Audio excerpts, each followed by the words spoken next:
The hero of this story is called Kyle, and when he wakes up in an unfamiliar room, he grabs the maid by the arm to find out what is going on. He demands to know who she is and why she's in his room. The young maid fearfully reveals her name and reminds him that he had once saved her. Then she apologizes for entering his room without permission as she didn't realize that he was sleeping. Kyle only grips her hand harder as he repeats the name in confusion, causing her to let out a yelp of pain. It seems like he had gone a little bit too far, and that pushes him out of his sudden anger at her. He releases her hand and apologizes for his sudden outburst. And, thankfully, she's still alright despite the pain in her hand. Kyle seems to be in a daze after waking up as he shakily glances around his messy room. What on earth is going on, and why is this kid in a maid outfit? He notices the medicine and meal on the countertop and asks about it. Urziel confirms that it is his medicine and meal for the day. However, his porridge has gone cold, so she would need to go warm it up and bring it back for him. With that, she leaves and Kyle is only more confused about the whole situation.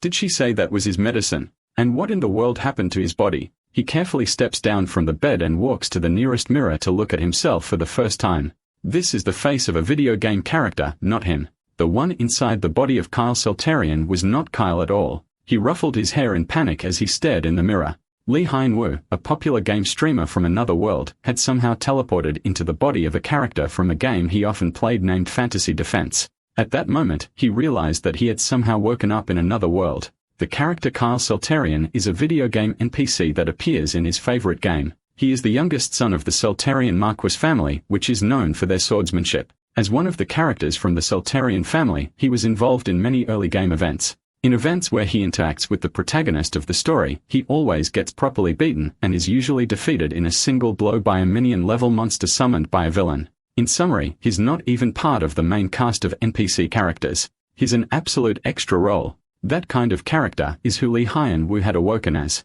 He decides to test if he's dreaming by pinching himself in the cheek. The immediate pain and the red bump on his face afterward proves that he, in fact, is not dreaming. This was all real. Now that he is sure that this is reality and not some sort of twisted dream, he continues to stare at himself in the mirror in exasperation. How could this have happened to him? Lee Hyun-woo, who was once the #1 player in the Fantasy Defense World Rankings, has now become an insignificant and worthless character. Fantasy Defense is a virtual reality game that will become a hit globally by 2030. Thanks to its devilishly difficult levels, no one had cleared it even after 10 years of it being released. On top of that, it was devilishly fun, and its addictiveness continued to grow its popularity. In the game, there were scores assigned based on gameplay style and quest achievement on a global ranking scale. The scores rise significantly when rare quests are completed or rare items are obtained. And the person who stood on top of it all after investing 10 years of his life into the game was Lee Hyun-woo, the most popular streamer for the game. He knew rare magic circles and legendary combination formulas that others didn't. He was truly the living dictionary of the game, and he had overwhelming scores that no one could ever hope to beat. And for someone so great to be possessed by such a weak and useless character can only be a cruel twist of fate. This is a game where even the protagonist with exceptional talents can't clear the higher levels. So how is he supposed to survive? More than that, since he has replayed this game so many times at this point, he already knows the fate of Kyle Saltarian very clearly. The ultimate goal of Fantasy Defense is to stop the forces of darkness. The one who summoned those dark forces was Adolf, the second son of the Saltarian Marquis family. The second son was aiming for the position of head of the Saltarian family, and he hoped to use dark powers to incite a rebellion. In the end, the entire Saltarian estate falls into ruin and becomes a base for the dark forces that have been eyeing human territory for a long time. In the midst of all this chaos, Kyle Saltarian, who was completely powerless, was slaughtered mercilessly by those same forces. Maybe if he just leaves the estate before the rebellion even breaks out, that would be enough to keep him alive. That's just a temporary solution, though, and the real problem lies elsewhere. This new noble body of his is suffering from a disease called hermaphin. It's a disease that blocks the mana pathways in the body. In this world, mana is the source of aura and magic, which are both essential for survival. Mana is as important as blood in the body, and those affected by hermaphin have blocked the pathways in their body, which means that they fail to receive the nutrients needed for survival and growth. That typically means that they die before the age of 20. The only treatment for hermaphin is to absorb the mana from the natural environment in order to overcome the disease. However, since the pathways are blocked, they cannot accept mana, and this hermaphin is pretty much the same as having a terminal illness. Kyle Saltarian was diagnosed with this terminal illness at a young age, and he has been filled with despair ever since.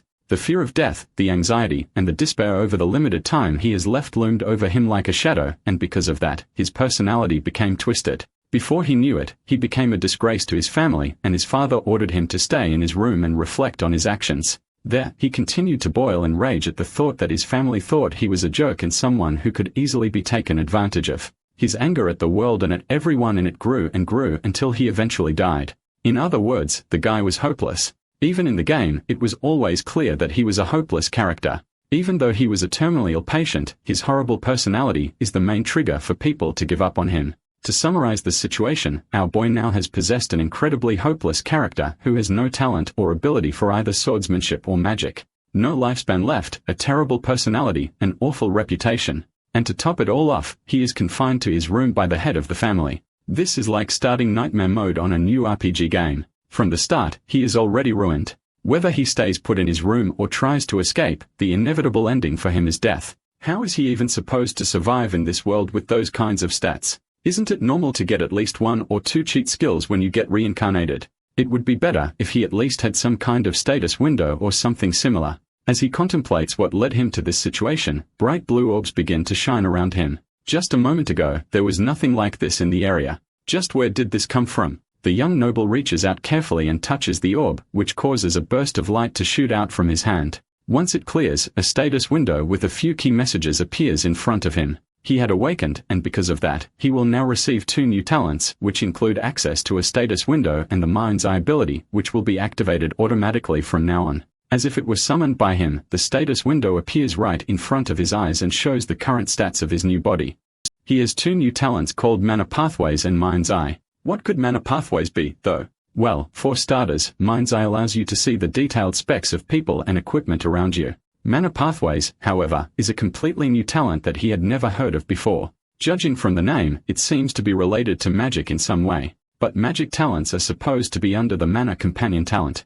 Even though he has never seen this talent before, his gamer intuition tells him that this talent is somehow superior to Mana Companion, and it might even be a top-tier talent. When he had the Mana Companion ability, he was never able to see anything like the orbs around him with his own eyes. This is pure mana energy itself, and if his guess is correct, he should be able to absorb it for himself. The noble reaches out his hand and touches one of the pure mana bubbles in front of him. Immediately, he does. He starts to feel the mana flowing through his body. It moves through his arm until it stops abruptly. It seems like this is one of the symptoms of the Hermaphan disease. The blocked pathway stops the mana from fully going through his entire body. He was so close to feeling mana flowing through his body, and this was not going to stop him. Through sheer will alone, he starts to force the mana to move through the blockage by force. Through his command, he wills the mana to pierce through the blockage and force its way into the rest of his body. He makes the mana as sharp as a needle, then pushes it against the blockage, slowly pushing through until finally, he starts to feel the mana flowing through his body.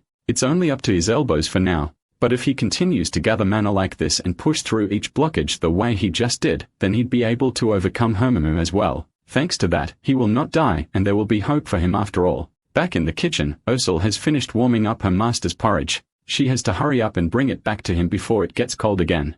As she prepares to carry the food back up to meet him, a group of maids walks up to confront her. They tell her not to give that food to Kyle and stand blocking the door to the kitchen. Ursula looks at them a bit confused as the maids continue to explain that as a protest to Lord Kyle's misdeeds against the maids, they have come together and decided to temporarily stop serving him. If he goes hungry for a few days, then maybe he will change his mind and his attitude towards them. So they order her to put the food down and comply with them. Ursula, on the other hand, can't be bothered with their protest. She tells them to do whatever they want to do while she continues to do her work. That response doesn't go well with the maids at all. One of them yells at her in anger to at least pretend to be nice. With that, she slaps the meal tray out of her hands and onto the floor. She asks if the young maid still thinks that she's some kind of mobile. She came from a ruined family and was sold into slavery, so how dare she talk back to a fellow maid? Ursula ignores her yelling while the other maid holds the angered one back. The young maid couldn't care less about the ramblings of her co-workers as she continued to clean the spilled food off the floor. That only angers the woman more, and she raises a hand to slap the child who was kneeling on the ground to clean up the mess. Just then, the door swings open and a blonde-haired man walks into the room. The angry maid's hand freezes in midair. Everyone is shocked by Mr. Lenhart's presence in the kitchen as he angrily demands to know just what exactly is going on in here. The other two only look at him in shock as he passes them to look at the mess on the floor and the younger girl struggling to clean it up. He sighs once he realizes that these two are just giving the young girl a hard time. The meal for Lord Kyle is already late and she needs to hurry up and prepare another one to bring to him. Ursula accepts and leaves to go prepare another plate of food while the two maids stand shyly to the side. Lenhart turns angrily to them once she leaves and it's clear that he's not impressed by what he just saw. Meanwhile, Kyle continues to look through his new abilities in the status menu. If he were to utilize Mind's Eye and Mana pathways together, then it might even change the fate of the Marquis household, which was doomed for a gruesome downfall. He has been playing this game for 10 years at this point, and he has an advanced foresight level of information. Moreover, he was born with the great power and wealth of a nobleman. With all these things on his side, then it might actually be possible to stop the forces of darkness from taking over. It seems like there are big things ahead of him. But first, he has to overcome his Homumu by opening the mana passages and learning magic. Mana Delay, for instance, is a talent specialized in magic. With his new talent for magic, it would be better for him to become a wizard than a knight. The second thing he has to do is prevent the downfall of the Marquis family. Since he's part of this family, if the family does well, then so will he. The Marquis of Celtrian will be a very solid support in terms of reputation, skill, wealth, and everything he could possibly ask for. Since the territory is located in the outskirts, he doesn't have to worry about the situation in the capital. Finally, and the most important thing, he has to gather talented allies. In order to prepare for the massive darkness attack that he expects to happen in the near future, if he were to select a potentially talented person and make them his allies, then they would give him stronger power in return. That is how he's going to build his strength. However, firstly, in order to gather talent, he needs to look around for someone close by. Since he is the Marquis of Celtalion, then he would have to start with Leonhardt, who was once a useful tank NPC while he played the game. As he continues to think about what he will do, a girl's voice calls out to him from the door. It's Urshel, who has returned with the food she went to prepare for him. His eyes widen as he sees her, and he realizes that this is the kid that came into his room earlier. Although he can't seem to remember her name, she silently walks back to his counter to prepare his food and medicine while he struggles to remember. Suddenly, the status window pops up with exactly the information he needs. It classifies her as a low-ranking enemy and shows detailed information about her stats and her talents. Her characteristics are being cold-hearted and hard-working, but it's her talent that catches his eye. She has a talent called the Spirit's Eternal Friend. That's the highest level talent in the spirit magic category. He continues to stare at her stats until she turns to look at him and realizes that he has also been staring at her. She nervously tells him to enjoy his meal before stepping back to allow him to eat. Kyle watches her intently and wonders why someone with the talent to become a genius psychic is working so hard as a maid. Well, the answer to that happened a year ago at an auction. The auctioneer proudly introduces today's special item as Kyle sits in the crowd bitterly. She points the spotlight at a young girl who stands silently on stage. It's Urshel, and she's revealed to be the daughter of Baron Helene, who was recently stripped of his title. Because she comes from a noble family, she's polite and smart, and the crowd is clearly interested in her. Thanks to that, as soon as the bids start, people begin to yell out their prices for the young girl. Sir Leonhardt, who is seated beside Kyle, suggests that they leave the auction since they should not stand for things like slave trading. Kyle, however, instead stands up and places a high bid of 300 gold. The price is so insane that the auctioneer stutters for a moment as he hears it.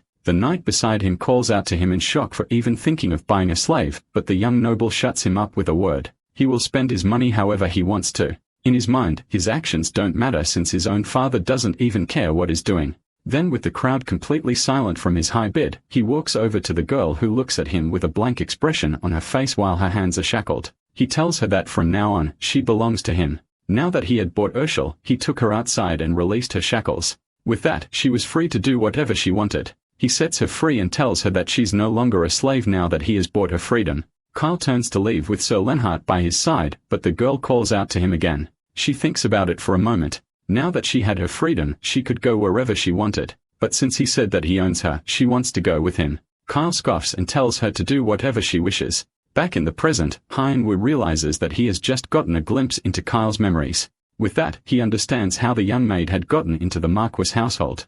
Ursula had been sold at an auction, and Kyle had bought her in order to set her free. She must have been through so much at such a young age. Either way, the fact that he also has Kyle's memories shows that he had completely merged with him. He can even feel the emotions Kyle had toward Ursula at the time, a sense of solidarity from both of them sharing a fate that they didn't choose, as well as their mutual feelings of being abandoned in the world alone. Those were what pushed Kyle to do what he did and buy her. He decides to stop thinking too much so he can enjoy the food in front of him. He takes the first bite and his eyes sparkle in joy. The meal was delicious. He asks Herziel if she is the one who made this herself. The girl shakily replies that she was the one who had made the porridge. It seems like she's still shy about it, especially since she knows how he can get when he's angry at something or someone. But to her surprise, he instead compliments her on being a good cook and asks her to make the same dish for him again next time. Ursula is momentarily shocked by this and looks away shyly. A status menu opens up over her head and shows that her affection has gone up to 35 thanks to his compliment. Even though she had a bit of affection, considering the dramatic encounter they had previously, her affection wasn't that high. It's not very surprising, though, since she must have witnessed all of Kyle's delinquent behavior. The fact that she had any affection for him at all was a miracle in itself. In the game he used to play, there was no spirit summoner named Urshel. That means that in the main game storyline, she was never able to fully develop her abilities as a spirit summoner. And instead, she got caught up in the internal rebellion of the Marquis household where she lost her life. This time, he wasn't going to let that happen. There is no way he would let such a gem slip away, especially while she's right in front of him. He decides to start working head-on. He asks her if she has ever thought about learning spirit summoning. She looks at him, confused about why he suddenly wants her to learn such a thing. The young noble says he wants her to learn it because he thinks she has a talent for it. She, on the other hand, has never imagined herself as having any talent for spirit summoning. That's probably because she hasn't been exposed to spirit summoning even in her former household. Spirit summoning is known to be particularly expensive to teach and learn. So for a lower noble family, the cost of education would be a huge burden for them. That just means that he now needs to take matters into his own hands. He tells her that she's going to start learning spirit summoning and she doesn't have a choice.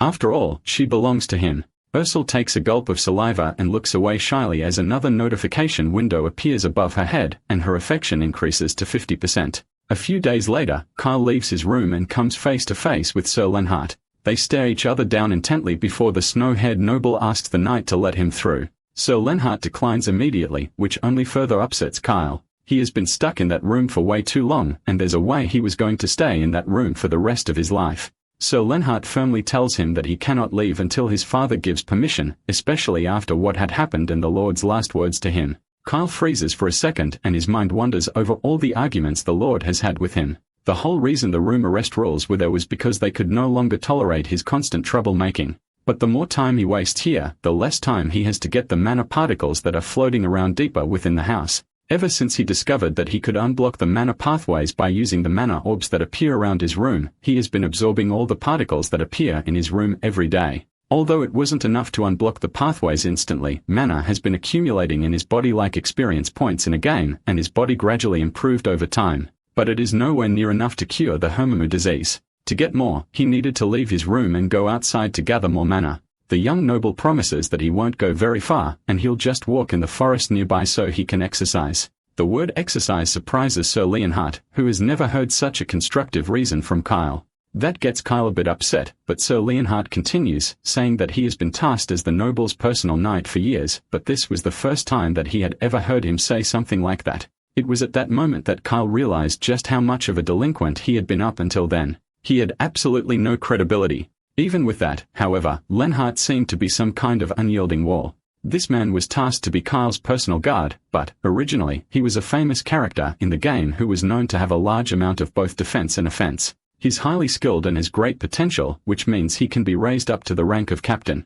However, most players simply made him serve as a tank in their parties. Furthermore, due to his high loyalty and unbreakable trust, he was one of the most popular companion characters among players. In the original game, he becomes a wandering knight after the fall of the Marquis household, which allowed people to recruit him through events. For now, though, since the Second Son's rebellion hadn't happened yet, he was still in the Seltarian mansion working as Kyle's personal knight. It was such a waste to task such a promising talent like him with babysitting duty. Just what exactly were the Seltarian knights doing? Why on earth would they stick him in a dead-end place like this? He accidentally said that last part out loud, and Lenhart takes offense after misunderstanding his words as the delinquent is dissatisfied with him as a guard. The younger boy tries to explain that he's not dissatisfied with him, but Leonhard instead just advises him to follow the orders of the Lord, his father. That's when Kyle realizes that the knight's loyalties don't lie with him. They lie with Lord Repton Seltarian, his father. That was only natural after all. Who would want to stick with the delinquent younger son?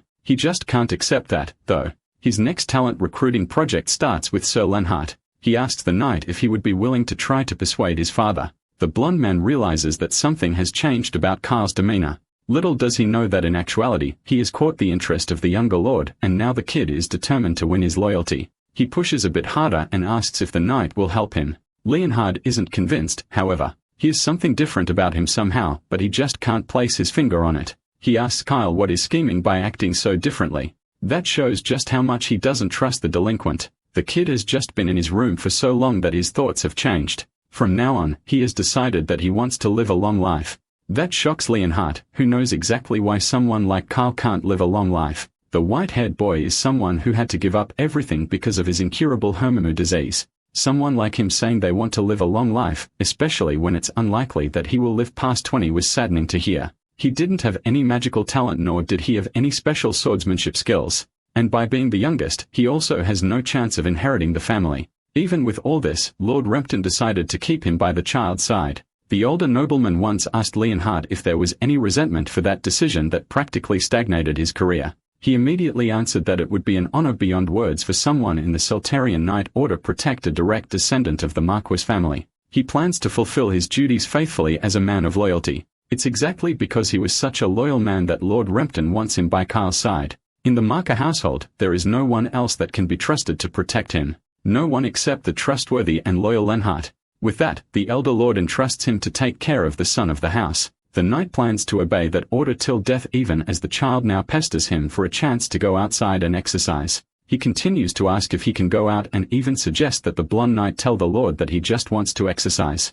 Lenhart puts down a firm hand to stop him from moving anymore. He doesn't need to go outside to exercise, especially since he can exercise indoors as well. With no other choice, Kyle decides to try a more aggressive approach. He warns Leonhart to move aside and not to let him repeat himself. All he needed to do was go outside and find some more mana cores so he could keep working on clearing his mana pathways. He gave Leonhard a serious stare, and Leonhard felt a strange aura coming from him. Once again, he kept on getting this feeling that something really was different about Lord Kyle. But even so, he had to stand his ground here no matter how much the young lord had changed overnight. He took a step forward and stood more confidently in front of the boy. The Marquis's order is absolute, and this applies to the young lord as well. However, if he really wanted to go outside, then he would have to get past him first. All of a sudden, Kyle felt a heavy killing intent flowing from the knight. It wasn't fair for Lenhart to use killing intent on a child over just a request to step outside. If he were an ordinary 13-year-old, he might have wet himself in fear and collapsed on the spot. Luckily for him, he was not an ordinary 13-year-old. He smirked despite the overwhelming aura coming from the knight and calmly walked past him and punched on the shoulder. This shocked Lenhart, who stood motionless as the child walked past him, which meant that he had to keep his word. They went out into the relaxing night, and the first thing that Kyle notices is how refreshing the air felt. It had been a long time since he was last outside, and he took a moment to stretch and feel the air on his skin. Even though the garden was not too far from home, he still felt a sense of freedom as he looked at the beautiful night sky. And more than anything, he was excited by the amount of monoparticles flowing everywhere. Now that he had the chance, he was going to devour them all. The young lord runs around the garden, trying to pick up as many mana cores as he can while lay on heart watches. From the knight's perspective, he was running around like a child in a playground, and it reminded him of the fact that Lord Kyle was still a kid at the end of the day. He didn't expect the young lord to be so happy just by going outside, but still, a kid being able to work past him while he was using his killing intent should have been impossible, especially since Lord Kyle hasn't trained in mana or aura, so he shouldn't be able to handle that kind of pressure. Lenhart remains deep in thought and doesn't notice Kyle glancing at him. It's obvious that he's still rattled from what happened, and he has every reason to be shocked. The reason Kyle could withstand Leonhardt's killing intent was simple. He may physically be a 13-year-old noble boy who has never been in a fight, but mentally, he's a veteran who has survived countless virtual wars for 10 years in a virtual reality game. Fantasy Defense was famous for its realistic depictions through virtual reality, and thanks to his mountain of experience, he had become desensitized to these life-of-death moments, especially since he had already seen some horrible sights while wading through piles of corpses and being drenched in blood. A little scare tactic like killing intent was too easy for him to break after everything he's been through. After a little more mana gathering, he had gotten enough to be able to clear some more mana channels. Coming outside was definitely the right choice. Leonhard informs the young lord that he will be requesting punishment from the Marquis order for his actions. Even though he was only following orders, it was still wrong of him to use on someone he was meant to protect and serve. Then he bows his head and apologizes to Kyle for the unnecessary use of a powerful skill on him. Kyle glanced at Leonhardt, then told him to pass his words along to his father that Kyle does not wish for Leonhardt to be punished. The older lord is shocked when he hears that his son Kyle actually said that he didn't want his subordinate to be punished. He asks once again to make sure that Kyle was the one that passed this message to him. Kyle just didn't seem like the type of person to do something like that for anyone. He also mentioned that Kyle managed to face his killing intent skill, which no normal 13-year-old should be able to do. In fact, Leonhardt doubted what he was seeing as well. For Kyle to have resisted the killing intent of an expert knight like him, he must have gained great skill out of nowhere. The older lord then asks what Kyle later did while in the garden. After running around the garden for a while, he relaxed and meditated. Leonhardt watched him in surprise while he meditated in the garden. He asked the younger lord when he learned how to meditate. When Kyle was younger, he briefly learned swordsmanship from his father. At the time, he also learned how to meditate, but he didn't have the talent for it, so he gave up quickly. So he wanted to try his hand at it again. And to do that, he asked Leonhardt to keep everyone away from the area so he doesn't get distracted. After that, he meditated at that spot for a whole 6 hours. The older lord stopped the story in surprise at the thought that Kyle could even meditate for that long. He meditated for a whole 6 hours, not 6 seconds. That kid might have changed after all. The Duke had once tried to teach Kyle the basics of swordsmanship when he was young. He was a descendant of the Soltarian family after all, so he should at least be able to walk the path of swordsmanship. He also hoped that the white-haired child would inherit the skills of the family's sacred techniques. However, that kid couldn't do anything. He kneeled after just a little bit of training and complained that his legs felt like they were going to cramp up. That made the Duke angry at the fact that such a weak person could be part of his family. There has never been a weaker descendant in his family. Kyle had no talent for swordsmanship at all. On top of that, he lacked tenacity and patience, and he couldn't even endure simple training. So to hear that someone like that actually meditated for 6 hours is unbelievable. Could it be that something had hit his head and changed his personality? Leonhardt already thought of that, and he checked to see if there was anything wrong with his food. Fortunately, there was nothing unusual, and Kyle's sudden change was entirely on his own. His personality had completely changed recently, and it's not just his attitude towards hard work that had changed. Even the way he looked at Leonhardt had clearly changed as well. It seems like he has finally started to mature a bit, and that is something that interests the Duke. He decides to let it go without more discussion and tasks Leonhardt to continue taking care of Kyle. Back in his room, Kyle continues to channel his mana until his spiritual vision is enhanced and his mana starts overflowing. Thanks to that, his eyes can now accurately access the state of his own body. With that, he should be able to clear the mana pathways all the way to his heart in one go. He starts in his arm, then he pulls the mana into his shoulder, down to his spine, and then finally, all the way to his heart. He endures the pain as his heart frees up, but after a moment, he opened up his mana pathways and freed up a path to his heart. Now that he has done that, he should be able to use magic, and is excited to start learning magic in earnest. In this world, to use magic, a mage has to form a circle near their heart. To master higher level magic, then they must increase the number of circles they have. And the more circles they hope to create, the longer it will take. So if a person hoped to become a mage, they would have to start training between the ages of 5 and 8. Then by the age of 12, they should be able to form at least one circle to be seen as a person with potential to become a mage. Since Kyle is already 13 years old, it's a bit late for him to start learning magic. Luckily for him, he wasn't a normal NPC who had to follow the simple rules of their world. Since he has the mana adaptation talent, then his case is different from normal. All he needs to do is form a circle and he should be able to start learning magic. But first, he had to learn how to form a circle in the first place. Maybe he could build it the way he learned from the game. As he pondered on how he would do things, a knock came from his door. It's Leonhardt, and he came to pass on the news that the Duke has lifted the restrictions on Kyle's movement. Now he's allowed to leave his room and take a walk in the garden under the condition that Leonhardt accompany him at all times. He still can't leave the estate, but being allowed to walk in the garden is already a blessing for someone who spends every day and night trapped in his room. It seems that Leonhardt really did a good job convincing his father, but it also seems like his favorability had increased as well. It had increased by 30 points out of nowhere. Back when he repelled the killing intent, his favorability was at -50. Maybe he was moved by his meditation in the garden, especially since he meditated all through the night and collapsed in the morning.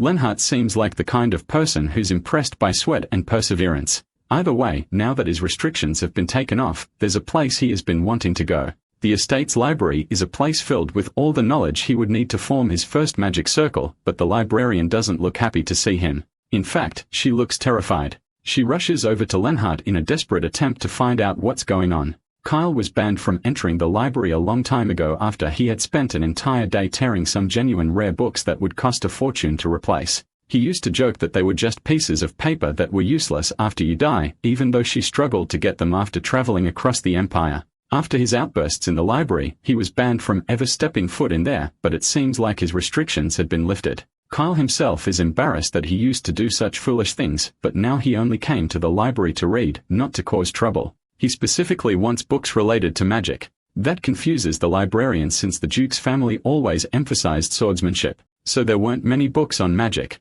For now, all he wants is a book that teaches how to form magic circles. She brings him an introductory book that seems way too complicated for his liking. There were books made for 7-year-olds, but each one felt like a university thesis. Normally, if this was some sort of game, then there would be a status window that would allow him to automatically learn everything in each book. As if on cue, a status window appears in front of him and informs him that he has unlocked a skill called spiritual vision. It allows him to translate the low-level book that he was struggling to read and then turn it into simpler copies that he can read quickly. On top of the translation feature, he can also use his sharp perception skill to decode books easily and quickly. He asks Alice, the librarian, for more beginner books and is excited to gain as much knowledge as he can. Lenhart wonders if it is really okay to have these many books borrowed out at once. The librarian was really worried that he would damage some because of the sheer number that he borrowed. Even selling her house wouldn't be enough to replace them if they were lost or damaged. She didn't need to worry so much about it, though, since he planned to finish them quickly, or at least he would lose interest in them halfway. Normally, Kyle hated books, but now he's eagerly reading as many as he can all at once. Lenhart notices that the books he picked out were mainly books on mana management and magic circle formation. He quickly figured out that this must be related to his disease. He tries to give a little bit of advice to the young noble about how learning magic will be difficult since Hermafin blocks the mana and aura flow of his body, but Kyle already knows what he's trying to say before he even starts talking. Leonhard offers to back away if his advice is unwelcome, but that's the opposite of what Kyle is thinking. It's a valid point after all, so there's no need to get upset about it. Everyone in the house would probably say the same thing and see what he's doing as a waste of time.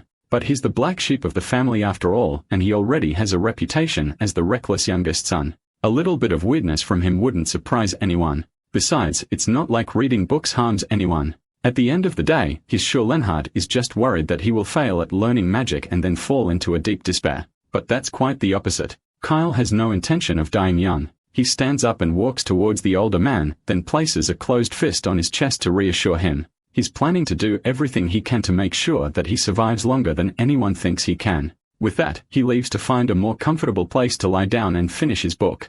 Leonhard is left stunned at Kyle's sudden personality change. The Kyle Saltarian he remembered wasn't this strong-willed in the slightest. One of his earliest memories with the kid was a day in the training field where he kneeled down on the ground crying for his father. When Leonhard came to ask what was wrong, he told him that the older lord had said that there was no need for a kid like him. He used to be such a crybaby once, and now it looked like he was growing into someone admirable. The blonde knight picks up a book and heads towards the kid, and that's when Kyle notices that his affection score has gone from -30 back up to 0. He has no idea why that happened so suddenly. There was nothing special that he did that should make it jump up so suddenly. He's almost scared as the older man approaches him, but all he does is place a book on the table before leaving and offers to wait outside his room. Before the older man left, there was the faintest sign of a smile on his face. Kyle wonders if maybe he just liked seeing the younger boy read. But if that's the case, then why didn't his affection level change while they were in the library? Well, he usually likes seeing persistence, so maybe reading multiple books in one go counts as persistence. Regardless of the reason, Kyle simply chalked it up to him being a strange guy. All the while, Lenhart stood outside his room with a wishful smile on his face. Now that the older knight is gone and is all alone, it's time for him to start reading. He activates his sharp perception skill again and starts decoding all the books he had borrowed from the library at once. As he expected of the skill, the decoding speed is dozens of times faster than his regular reading speed. Not just that, but he can also decode multiple books at once. So it was like he was reading all of them at the same time. On top of that, any difficult parts of the decoded content were broken down into simpler data. The knowledge from the book also gets stored in his brain as data. The more books he reads, the more knowledge he gains, which then speeds up the decoding process even more, which increases his comprehension. That then speeds up the decoding process even more. Within a matter of minutes, all the books in the area had been decoded. With that done, it's time to put his magic to the test. The first thing he wants to try is forming a circle using the decoded data. Thanks to the decoded knowledge, he already understands the basic principles of circle formation and the minimum conditions to form a first circle. First, he is to guide the mana along a golden trajectory so he will be able to form a circle. He sits down and prepares to start forming the circle. And with a little bit of concentration, the mana begins to move along the trajectory. Immediately, it starts to feel like his chest is burning near his heart, but he has to endure. Otherwise, the mana will flow backward and damage his organs. He struggles with it, and after a long agonizing process, he manages to form the first circle. Thanks to this, his blocked pathway trait has been weakened. This means that his mana has become more active, and he was one step closer to beating his terminal disease. He can now collect refined mana within the circle, and with that, he should be able to use magic properly. However, he had spent the entire night reading and trying to form that circle. As soon as he stood up in celebration, he collapsed in exhaustion. His last thoughts as he started to drift off to sleep were if Leonhardt and Ursula were going to nag at him for sleeping on the floor. Later in the morning, Ursula comes into his room to bring him breakfast and sees him passed out on the floor. She rushes to his side to try and wake him up. She was confused about why he was out cold and what all these books were doing in his room. Despite the huge toll that the process was taking on his body, it's impressive that he had managed to successfully form the first circle in just a single night. From now on, a new life as the mage Kyle Saltarian was beginning. Meanwhile, Leonhardt returned the books to the librarian who looked like she was on the verge of exploding from stress.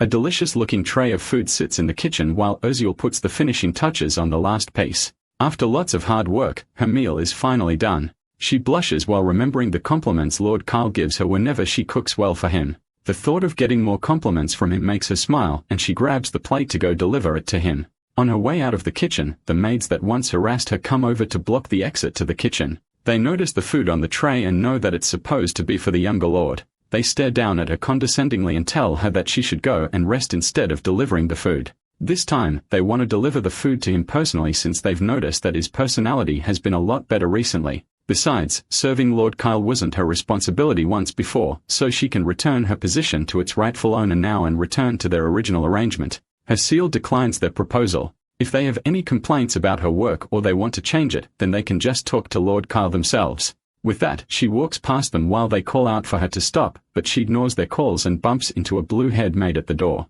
This one only looks at her with a confused expression while the other maid continues to yell at her. They exchange a look for a moment before she walks out of the kitchen to serve Lord Kyle. As she leaves, the blonde-haired maid sends a nasty look in her direction but doesn't say a word. She delivers the breakfast to Kyle who digs into it enthusiastically while she watches over him with a smile. She tried adapting the recipe to fit what he had taught her and it seems like it suits his taste. Her cooking just gets better and better with each passing day. Because of him, she's been practicing hard every day and she even learned some new recipes from the head chef. She really was diligent and hard-working and he admired her for that. But his thoughts on her were elsewhere. He asks her how she's progressing with her spirit magic. She freezes as he mentions it and doesn't immediately respond, so he asks her to bring her introduction to the spirit magic book that he had given her once before. She has read about halfway through the book so far, and judging by the worn pages, she has also been studying it diligently. Since she's from a noble family, that also means that she has basic education, and her learning speed isn't slow. However, he's not satisfied with her current pace. They don't have the time to take it slow. He needs her to learn more and become stronger. In 2 months, the Saltarian family will hold the heir succession ceremony. On that day, the second son, Adolf, will lead a coup aided by dark spirits and the Marquis family will fall. Everyone in the villa at the time will be caught up in the chaos, and Ursula as well will be caught in the middle where she'll lose her life. To avoid that happening, she must become stronger. To give her more time for studying, he decides that she will be put off cooking duties for a while. For now, he will just have one of the other maids take over serving him so she wouldn't have to worry about it. Ursula immediately refuses his offer and clenches her clothes as tears build in her eyes. She promises to work harder so she can keep studying spirit magic while still cooking for him. That way, she won't be neglecting either of them. While still crying, she begs him not to let anyone else serve him so she can keep being by his side. Her crying face moves Kyle's heart. It seems like she wasn't considering her feelings at all. Her family had collapsed in an instant, and she went from being the daughter of a baronet to a slave, then finally to a maid. She even lost contact with her family and has no idea if they are alive or dead. Because of that, it makes sense that she would be heavily insecure about her life as a maid, especially since she is only just adjusting. So far, she has only been able to live a somewhat stable life thanks to his help, and now he wants to change all of that for seemingly no reason. It makes sense that he would be confused by all this. She must have thought that if she couldn't perform her duties as a maid properly, then she would be locked out of the mansion. That must be what she's thinking, since he never explained the situation properly. Now that he has taken the time to consider her feelings, he decides to fully explain the situation to her. First, he reminds her of what he told her when they first met, and he brought her here. He told her that she belonged to him, and he never abandons one of his people. That means he will always protect them. The young maid is taken aback by his words, but he keeps going, explaining his reason for asking her to learn spirit magic as well. She's an excellent maid with incredible cooking skills and a diligent and meticulous work ethic. If she were to keep working hard like this, then she would surely be promoted to head maid. However, there are plenty of other maids in the mansion besides her, which means that there are plenty of people who can replace her at any time. Her face changes to an expression of fear, and she tries to plead with him again, but he cuts her off by placing a hand on her shoulder. Then he asks her what would happen if she were to become a spirit mage. Spirit mags were rare and respected mags, which means that if she becomes one, she's bound to become a great person in the future. Everyone will look up to her, and she will become the greatest spirit mage that ever existed. Her mind begins to daydream about adventures they could have with her as a spirit mage and Lord Kyle by her side. By then, there would be no one in the world who could replace her, and she would be with him for as long as possible. She still seems insecure about whether she can pull it off at all, but Kyle assures her that she can easily become the greatest spirit mage. With his confidence as her drive, she takes the book from his hand and agrees to become a spirit mage just as he wants. At the same time, her affection for him goes up by 10 points, and she pledges to trust his judgment on her. After that, he officially appointed Urshel as his personal maid, which gave her a fancy beau. From there, she began to handle his personal affairs, and he also moved her out of the shared maid quarters into her own private room. That way, she'll be able to study, and she won't have to worry about clashing with the other maids. She seems more excited by the fact that this room is close to his room than for the added security, though. He hopes that with this, they will be able to work together and grow strong together. After a while, she settles into her new room filled with books for her to read. While looking through her vast bookcase one day, she notices Kyle and Lenhart walking through the courtyard. Kyle notices her looking at him through the window and sends her a wave and a smile. She giggles and leans against the window while watching him pass by, while her affection increases to 65. Meanwhile, reports of Kyle's change in behavior reach an unexpected individual. It seems that news of Kyle's change has reached a lot of people. Recently, they've noticed that he has been exercising a lot more often and building his strength. On top of that, he doesn't snap at people as often, and he has recently been dedicating a lot of his time to studying magic. It seems like somehow his personality has increased greatly, and he has finally grown up somehow. It seems like it was finally time for Adolf Seltarian to pay a visit to his once foolish younger brother. Ursula waves back at Kyle as he passes by. He turns to Leonhardt and asks him to prepare a wide open space that's far away from the sight of other people. There's something he wants to experiment with in that space. He's hoping to try a magic experiment. His mind goes to a place in the outermost part of the estate where no one is likely to see them. The place is surrounded by a dense forest of trees, which makes it hard to see anything from the outside. That makes it perfect for the experience the young noble plans to practice. He instructs Leonhardt not to let anyone get close to them. Then he stands in the center of the field and prepares himself to unleash a spell. Lenhart watches him from afar with a bit of doubt in his mind. Lord Kyle has never been able to use magic or practice swordsmanship due to his Hermaphan disease. Reading a few magic books over a couple of days isn't going to change that fact. However, the current Kyle might have a way to break free of those limitations somehow. The white-haired noble prepares a ball of magic in his palm, then sends it out as a magic missile towards a tree. The spell explodes in a bright light and immediately destroys the tree on impact. Leonhardt and even Kyle himself are surprised by just how powerful the spell was. The tree slowly falls over to the side as the two of them watch while shocked at the output of power he just showed.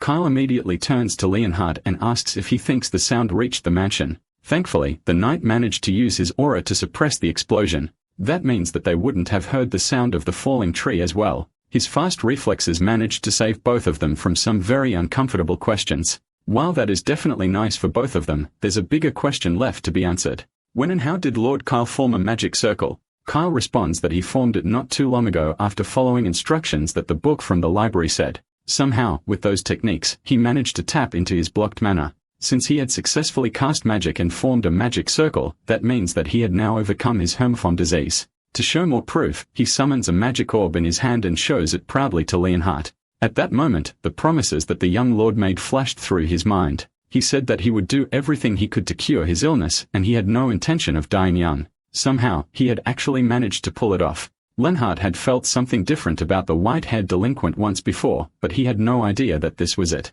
He warmly congratulates Kyle on his accomplishment, and his affinity increases by 10 since he has started admiring the kid. That's to be expected from a man of perseverance. He is easily impressed by people who achieve things based on their hard work. However, there were still several questions to be asked, like the fact that he had only formed the first circle, and the power he just showed is definitely more than a simple first circle spell. The power of a first circle spell is usually just about the same strength as a punch from an adult human male, but the blast he sent out had the power of a fourth circle spell, which is way more advanced than any spell a beginner should be able to cast. Despite that, though, he's still a first-level mage, which makes his ability to cast such power spells even more incredible. Could it be that Lord Kyle is actually some sort of prodigy? No matter how you look at it, though, this power is just way too noticeable. Thanks to his mind's eye ability, he was able to read all the first circle magic books in the library. If it weren't for that skill, it would have taken months to successfully form a circle. The skill also decodes that magic is used differently from how he remembers in the game.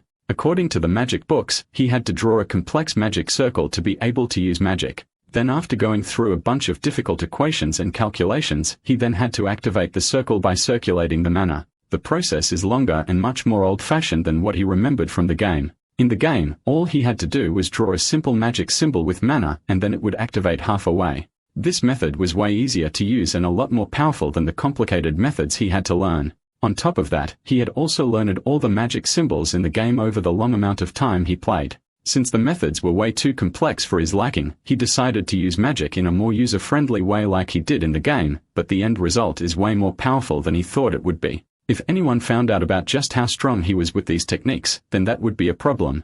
It's not time to reveal his full strength yet, and it'd be better if he kept it a secret. He asks Leonhardt to keep what he saw today a secret, even from the head of the family. Leonhardt is confused about why he would want that, causing Kyle to try and convince him by making a cute face. That only makes the knight's affinity drop instead. So instead, he decides to tell Leonhardt the reason he wants to keep the strength of his powers a secret. It's because of the succession ceremony in 2 months. It's a very important tradition in the Marquis-Celterian family that chooses the next successor. The successor is not chosen by age but through a competition. All their traits are judged at once, including their personality, wisdom, public support, and other factors. All these things are used to determine who is the most promising heir to lead the family to greater prosperity. Because of his promising personality, his primary supporters were the family's long-serving retainers. Right now, there are 2 main people fighting for this position, the eldest son, Abel Celterian, and the second son, Adolf Celterian. These 2 characters were incredibly important to the story.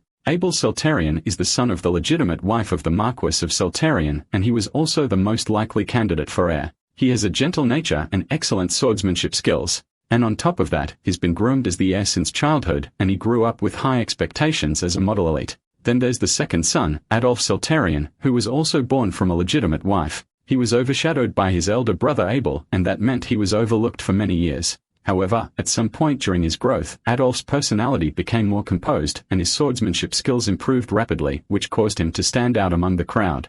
That meant that Adolf's supporters were young and passionate knights. He almost had the vibe of a gang leader, and these 2 overwhelming personalities clashed in a hallway back at the mansion. As soon as they met each other, Adolf sent a deadly glare in his older brother's direction. Abel, on the other hand, doesn't seem like he's bothered at all. He greets his younger brother politely, especially since it's been a long time since they've seen each other.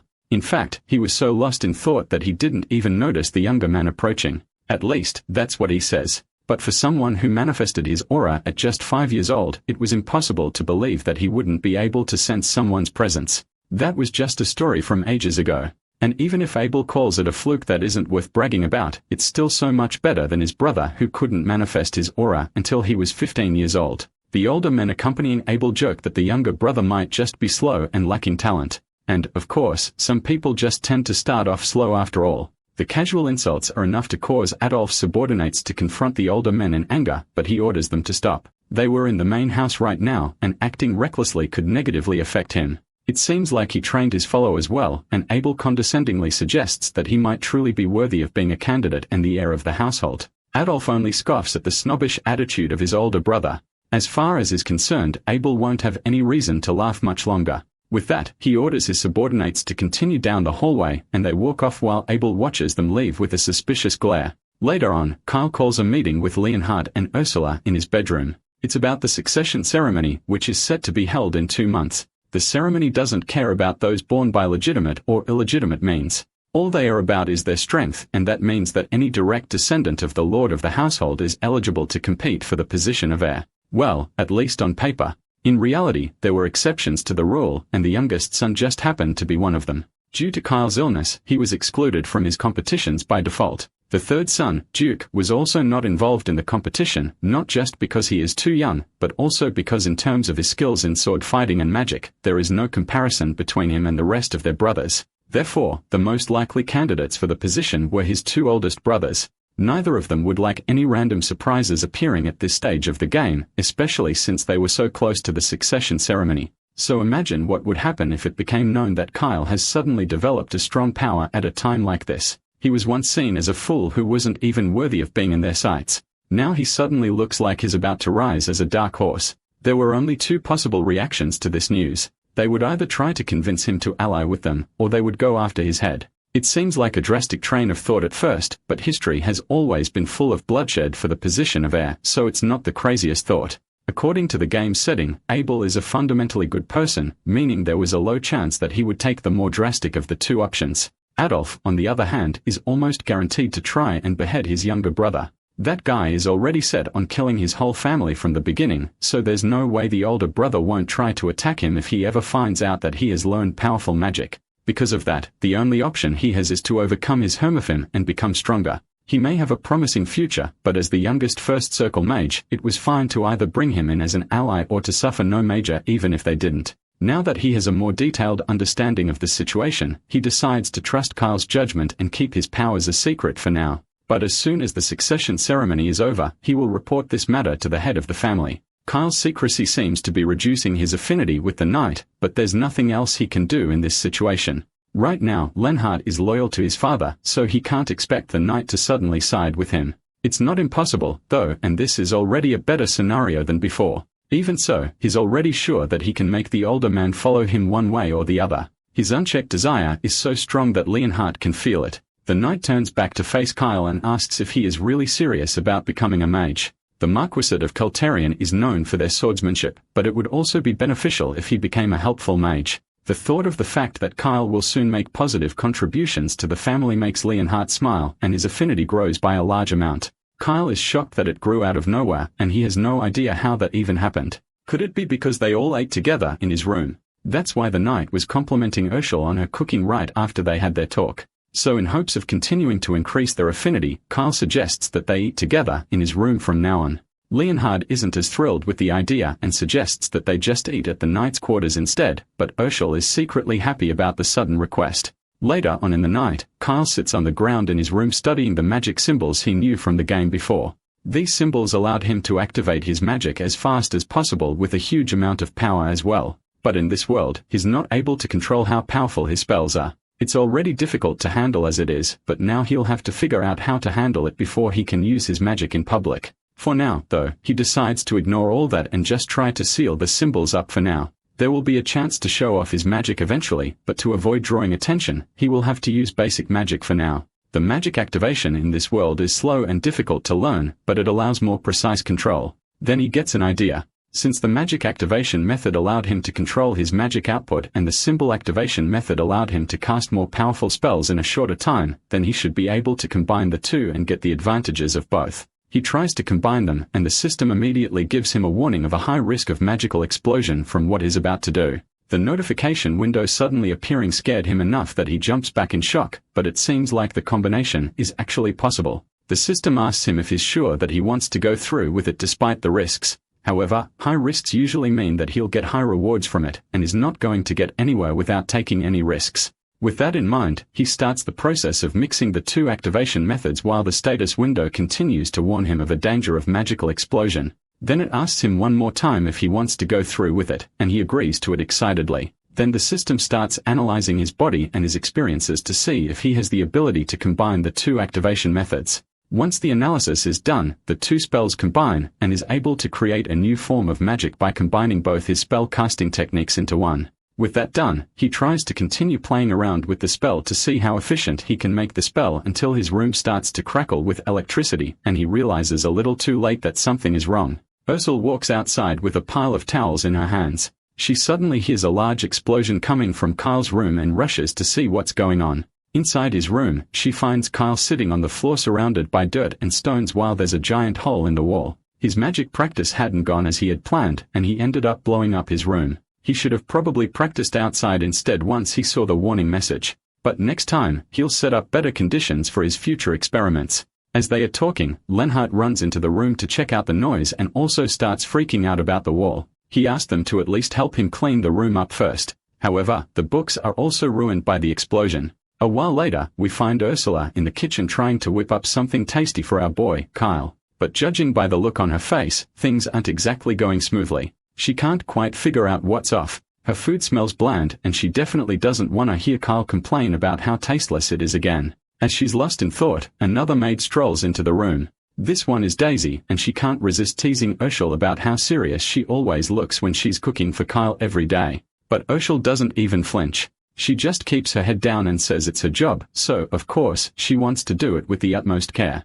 Daisy is a little surprised by how focused Ursula is and decides to lend a hand. She suggests adding a pinch of nutmeg to the stew and says it'll boost the flavor and make it much richer. She even tells her to just try it and see if it clears up her doubts. Ursula looks a bit hesitant, but eventually sprinkles some nutmeg into the stew, gives it a quick taste, and is actually amazed at how much better it tastes. With a look of cute curiosity, she asks her senior if she's so good at cooking. Why not teach her? Daisy smiles, though it's a bit sinister looking, and agrees right away. She says she'd be happy to help if she can. But first things first, Daisy suggests they take the food to Kyle. After loading up the trolley, they wheel it to his room. As they walk, Daisy asks how Lord Kyle has been lately, mentioning she's heard he's become much more composed. She admits she was really worried when Ursula became his personal maid, fearing he might trouble or mistreat her. Ursula reassures her that Lord Kyle actually treats her very well. She mentions that she's heard he's become quite responsible lately, waking up early for exercise and studying a lot. Ursula is intrigued by how she is asking so many questions, but she eventually confirms that Kyle really does work hard at his studies. The scene then transitions to our boy, where Ursula shares to him how Daisy seemed very interested in him and asked a lot of questions, even about who Kyle had been meeting lately. Our boy then asks her what exactly she told Daisy. Ursula replies that she didn't reveal much because she didn't want to disclose anything about him. She asks if she did well, and our boy gives her a thumbs up, acknowledging that she made the right choice by not revealing anything to her. He also tells her that moving forward, it's okay to give more moderate answers. It will be hard to keep it a secret that he's overcome his Hermam illness and started learning magic. As Ursula heads out, Kyle reflects on how his second eldest brother has started to make his move. As night falls at the mansion, the Marquise's booming voice rings out in disbelief. The head of the Celtaruian family is stunned to learn that Kyle has truly overcome his illness. The knight confirms it again, saying it's indeed true. The youngest son is now studying magic on his own and has apparently already achieved the first circle. Though our boy's powers go way beyond the first circle, Leonhardt decides to keep this information to himself because such a revelation would be too much for the head of the family to handle. The Marquis remains skeptical and he is finding this news too hard to believe. The father then recalls how Kyle was in terrible condition the last time he saw him, throwing tantrums for no apparent reason. At that time, he had to deal with it by giving Kyle a good punch to quiet him down momentarily. He then asks how old Kyle is now. The knight reports that his 13th birthday has just passed. That is when the head reveals a critical detail, which is that to overcome Homophan, you either need exceptional talent in magic or swordsmanship, talents that usually manifest around ages 5 or 6. He wonders if there are any cases of someone overcoming Homophan as late as 13. The knight admits he's not sure of any such cases, but claims he has personally witnessed Kyle overcoming Homophan and using first circle magic. On hearing this, the father wonders if it could be a miracle. He then asks Leonhardt if he should meet his young son personally. Leonhardt reminds him that it's his decision to make, but the head of the family Sambali says he's not sure if he should meet Kyle as he might still harbor resentment against his father. But that's when the knight reveals the opposite to the Marquis. He explains that Kyle actually wants to speak with his father. And if there's something the Marquis wishes to say, the knight offers to deliver the message. Hearing this, the father decides he will meet Kyle in person. The scene flashes back to a moment earlier when, before meeting the head of the family, the knight had asked Kyle if he had any message for his father. That's also when our boy, boldly stepping outside the mansion's boundaries, walks into the courtyard. The knight reminds him that he's still under house arrest and can't leave the annex without the Marquise's permission. Kyle, with unwavering confidence, replies that this is exactly why he wants to meet his father face to face. The knight is startled for a moment by the boldness in his expression, and he hesitates to say anything. Kyle pleads with the knight, giving him an irresistibly cute look. Eventually, the knight has no choice but to agree to young master's plan. In the present, when the father hears that his son doesn't resent him, he's left speechless. The knight clears his throat dramatically and repeats that Kyle wants to meet him. By the way, this man is esteemed Rempton Saltarian, the head of the prestigious swordsmanship family, Marquis of the Saltarians, protectors of the family from monsters for generations, and one of the 5 sword masters on the continent. He is, of course, Kyle's father. When our boy notices a photo of the head of the family, his hand starts trembling uncontrollably. He realizes that it's the original Kyle's body reacting, remembering the deep fear and resentment towards his father. He recalls the harsh days the original owner of this body endured, the fear and apprehension still lingering in him. The constant reminder from his father that he was a good-for-nothing son had left him devastated, and those memories now weigh on Kyle's soul. His father never hesitated to remind him of his worthlessness. Letting out a sigh, our boy reflects on how the recent memories of the original Kyle have now become his memories too. Since Lee Hyun-woo and original Kyle's souls have merged through possession, the pressure and pain that the previous owner once felt are now fully transmitted to him as well. But that's precisely why our boy intends to change. He's determined to show everyone that the Kyle of old, the scared, broken boy, is gone. As part of this body now, he promises to prove Kyle's true worth to the world and to himself. When he finally stands face to face with the Marquis, the man starts off the conversation by asking if he has something to say. Kyle responds with a crisp loud voice saying, "Yes, Marquis." The Marquis remains silent for a moment, noticing how boldly his son addresses him as Marquis instead of father. It makes him wonder why this brat actually wants to meet him. He then points out that Kyle had been given clear instructions not to leave his room without permission. Recently, though, he acknowledges that Kyle was allowed access to the library for studying. So he warns his son that if he dares cause any more trouble, this time, it won't end with just confinement. He asks Kyle if he understands what that means. Kyle begins to tremble instinctively at his father's stern voice and can't help but feel the weight of the past. He points out that there's no trust between him and his son, though he admits it's understandable given how much trouble the original owner of his body caused. He then gets curious about his father's strength as one of the 5 sword masters, so he tries to assess his stats using his system. However, the system fails, unable to provide information on such a high-ranking opponent. Realizing he can't rely on the system info, he decides to negotiate instead. He calmly explains to his father that the reason he formally requested an interview through Leonhardt was precisely to avoid leaving his room without permission. The Marquis perks up, impressed by how efficiently his son has countered him. He can't help but remark how Kyle is now speaking like an adult, just as the rumors suggested. Kyle then acknowledges his past behavior and admits he caused a lot of trouble and annoyance with his childish actions. He completely owns up to all the foolishness of the past, and with a respectful bow, he sincerely expresses his regret. He promises to change for the better. The father is utterly baffled by the drastic change in his son's behavior. How could a brat like Kyle even think of apologizing? He's astonished that a child who used to blame others and get irritated every day is now saying something like this. While our boy decides to speak once again, his father anxiously braces himself for what might come next. Kyle then drops a bombshell that he wants to make a deal with him. Curious, the Marquis asks what kind of deal Kyle has in mind. Our boy, first of all, reminds his father that he must have already received a report from Leonhardt about him overcoming his hermaphroditism illness. The father confirms he has heard of it, but finds it hard to believe such a miraculous thing could actually happen. Kyle insists it's true.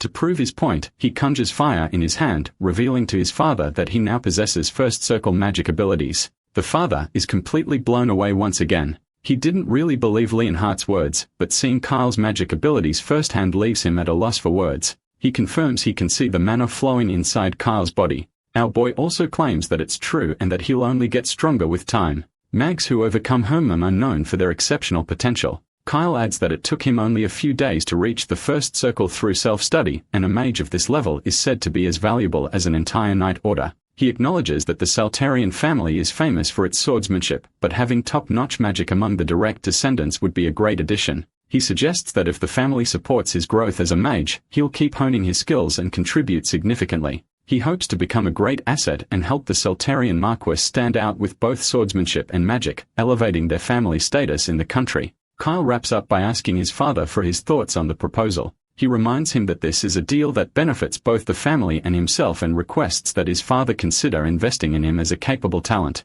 After putting his father in a tight spot with his proposal, Kyle also reflects on life's give-and-take nature. He knows the best way to gain favor is to show what you can offer in return. The Saltian family values its honor and benefit above all, and just showing family blood won't persuade his father. The previous Kyle tried to gain attention through trouble, but those methods only backfired. But our boy is way wiser than the previous Kyle, and he understands that aligning mutual interests can bridge even the toughest relationships. Meanwhile, the father is at a loss for words. He's left wondering if this is really the same Kyle he knew, as he seems so different from the child he once was. Kyle once again asked his dad to support him and help nurture his talent. Of course, this sudden change in his son's behavior has officially boggled his father's mind and is not even sure how to respond. He keeps wondering if this is really the same child he knew. The way Kyle speaks so efficiently and negotiates so well was something his dad never expected from him. Achieving what you want through negotiation and learning to use power and authority is a crucial skill for aristocratic children. It's hard to believe that the kid who used to throw tantrums is now saying things like this. The child he once thought was a failure and had neglected has shown remarkable growth. Eventually, he decides to recognize Kyle as a valuable asset to the Seltron family. Not surprisingly, the son is momentarily startled when his father agrees right away. The man then also promises he'll provide all the necessary funds and magic stones for his studies and tells his son to make sure he shows his worth. Kyle smiles in response and assures his dad that he'll live up to his expectations. A few days later, we see the surprised faces of both Leonhard and Urshel. Apparently, they are standing in the new magic workshop that Kyle has acquired to nurture his magic. He looks quite pleased and proudly asks for their opinions. He explains how he's reinforced the entire place with barrier magic artifacts, equipped it with tools for making potions and artifacts, and he is also glad that there won't be any holes in the walls now. Leonhard was the first to react, and he clearly looks fascinated by the fact that Kyle managed to afford all this given how expensive it must be.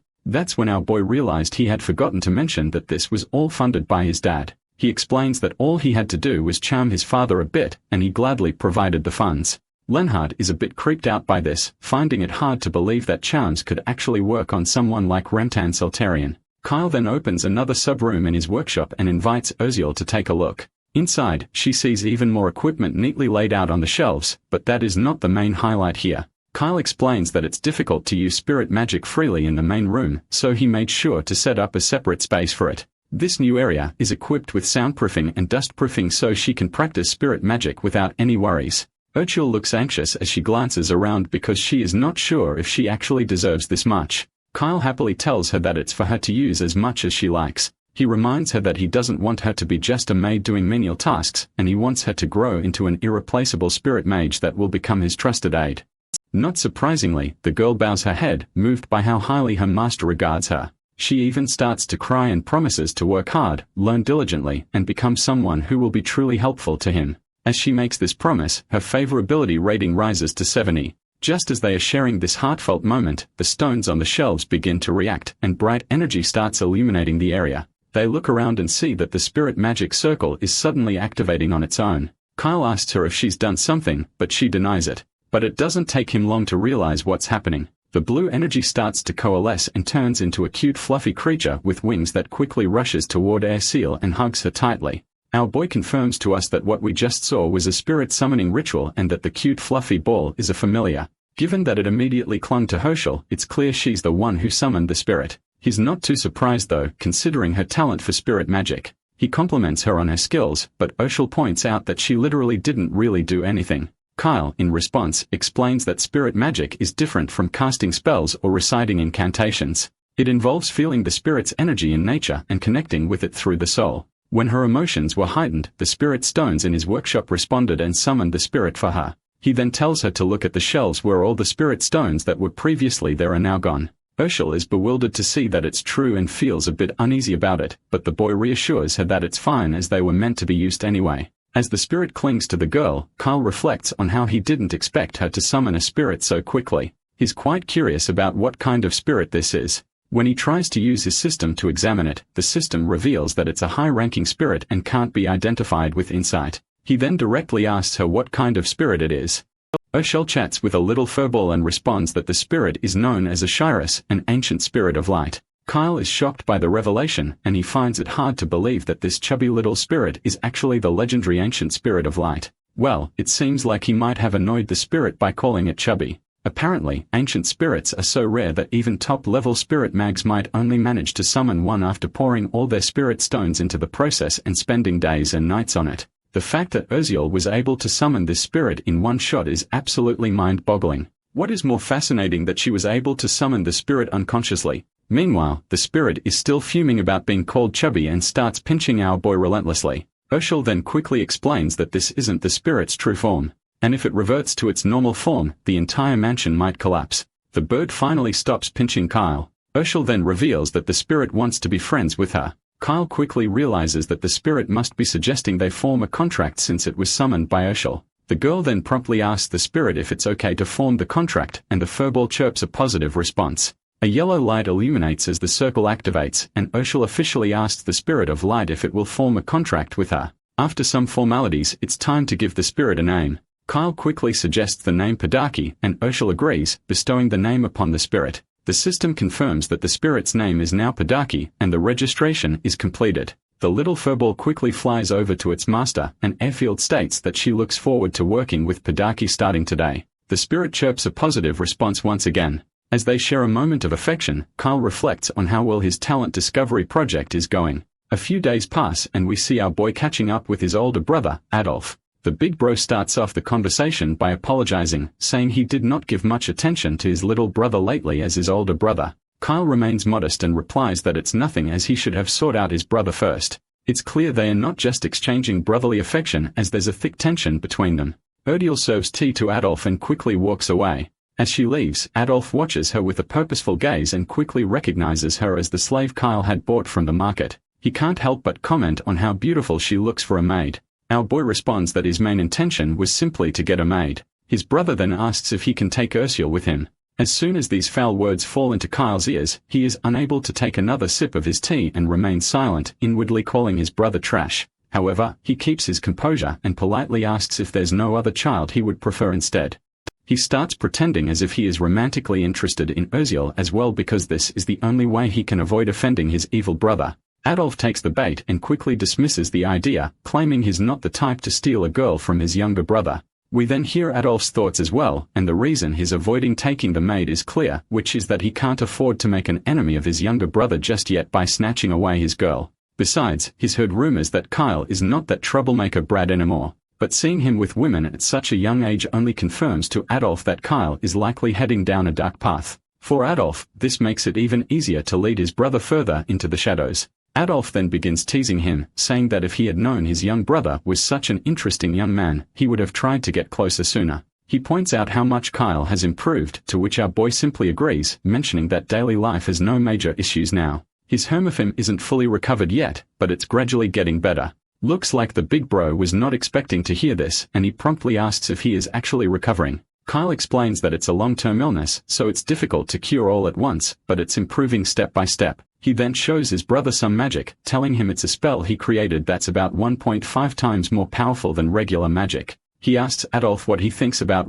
the big bro is quite impressed to see that Kyle can create spells as well. What shocks him is that Kyle is learning magic rapidly even though he has not fully recovered from his illness. He begins to worry that our boy might become an obstacle to the heir's succession. He also can't help but to notice that Kyle's attitude has suddenly changed as if he's becoming a different person. His magical skills are growing day by day as well. He wants to be cautious, but at the end, he just thinks of Kyle as a 12-year-old kid, so there is nothing to be so cautious about. Then decides to manipulate his junior brother for his advantage. And if he becomes useless, Adolf simply plans to discard him as trash. So he directly asked Kyle if he might be interested in joining his faction. The invitation surprises Kyle, leaving him unsure of how to respond. A heavy silence descends as Adolf eagerly waits for his reply. Kyle then smiles purposefully as if he's figured out his answer. Adolf decides to inform their father about the situation, and Kyle thanks him for handling it. Afterwards, as Big Bro prepares to leave, he opens the door with a creak, and Leonhardt standing outside hears the sound and promptly pays respects to Adolf.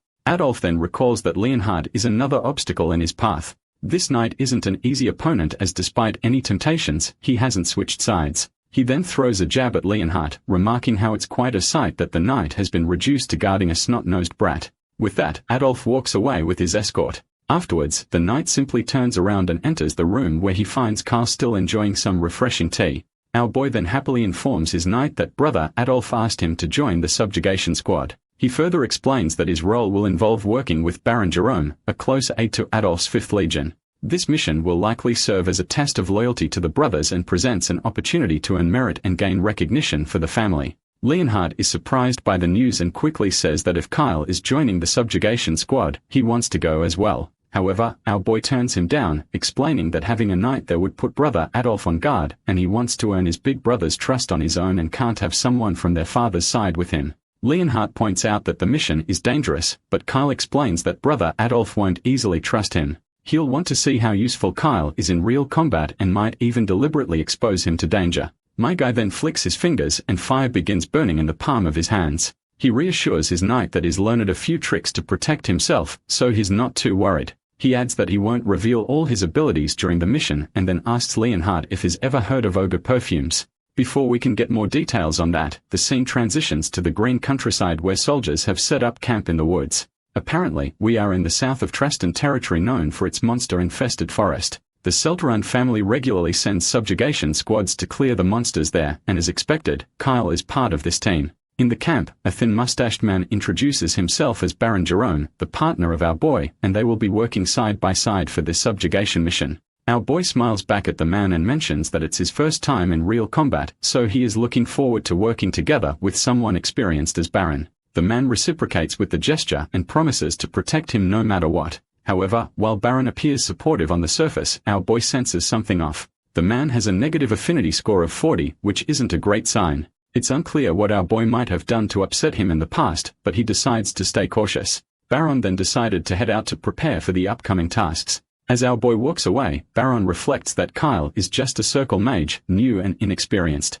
Baron decides to keep an eye on him, assessing his skills and ensuring his safety. After all, what trouble could a recently bedridden kid possibly cause? After a while, we see these little goblins are being taken down by our boy's magical prowess. The soldiers standing on the sidelines can't help but praise our boy for his impressive skills. As he takes down goblins left and right, his affinity continues to rise. With a snap of his fingers, the other horde of goblins is set ablaze. The knights around him clap and cheer for his performance, and Kyle could not help but bask in the glory. Baron showers him with praise, declaring him incredible, and points out that this subjugation battle has been the easiest they've ever experienced. Right at that moment, Baron's affinity jumps from -40 to +50 almost instantly. This unexpected development fascinates Kyle because he's never seen anyone so easy to handle. The soldiers, on the other hand, keep their happy dance going, and Baron is confident that brother Adolf will be pleased to hear about Kyle's performance.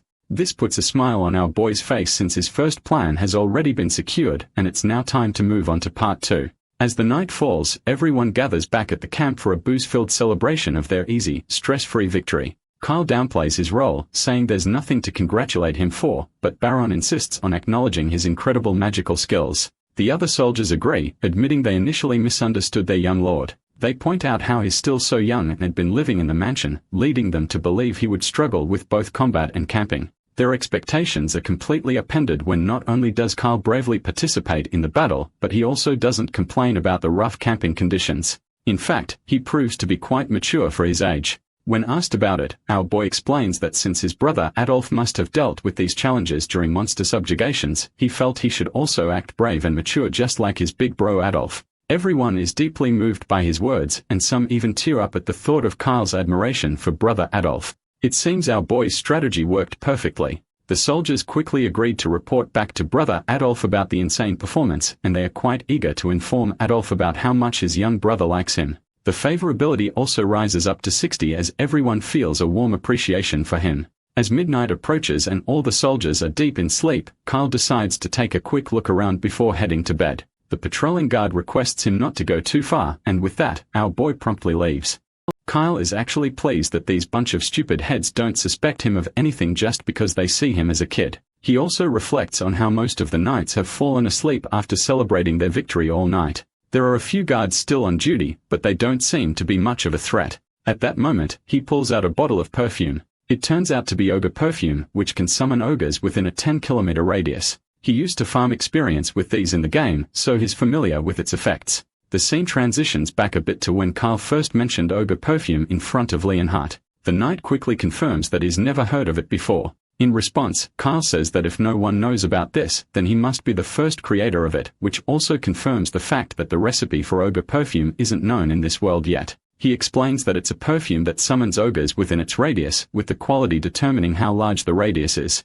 Leonhardt reminds him that the goal of the subjugation squad is to tackle a goblin den, and ogres are high-level monsters, so the squad will struggle against them. Kyle confirms that this is exactly what he's aiming for. He points out that there are 12 high-level expert knights in the subjugation squad. So while goblins would be manageable, ogres are a different story. Furthermore, the rest of the soldiers in the 5th Legion are just a bunch of rabble despite being called a knight squad. Their loyalty to Adolf is unquestionable, but their individual skills are lacking. Apparently, this legion is made up entirely of street criminals whom Adolf brainwashed with dark powers. The powerful brainwashing turned them into fanatics, allowing Adolf to not only expand his influence, but also to demonstrate his control over even the most hopeless individuals. They are now loyally controlled. And if Adolf were to give a command during the succession ceremony, a tragedy would likely unfold with his knights willing to go to any extreme for him. Even street thugs are part of this estate, and the brainwashed high-level knights are particularly troublesome. To mitigate the risk of such loyalty turning against him, our boy plans to reduce the 5th Legion's strength as much as possible before the succession ceremony. Starting with the 12 high-level expert knights, he intends for them to die heroically fighting the ogres. Kyle's role is to survive this deadly battle and return with the achievement of subjugating the ogres, thereby securing his position and demonstrating his own value. As the aroma from the ogre perfume spreads across the countryside, the ogres are drawn to it, and soon after, the camp is under attack. The soldiers are thrown into confusion, unsure of what's happening. One of the high-ranked knights tries to reassure his comrades, telling them not to falter because it's just a mere ogre. However, their confidence is shattered when the same knight is crushed like a tomato under the giant hand of an ogre. The soldiers tremble and recoil in fear, realizing that if a high-level knight can be defeated so easily, they stand no chance against these monsters. That's when Kyle jumps into the scene, urging everyone to pull themselves together.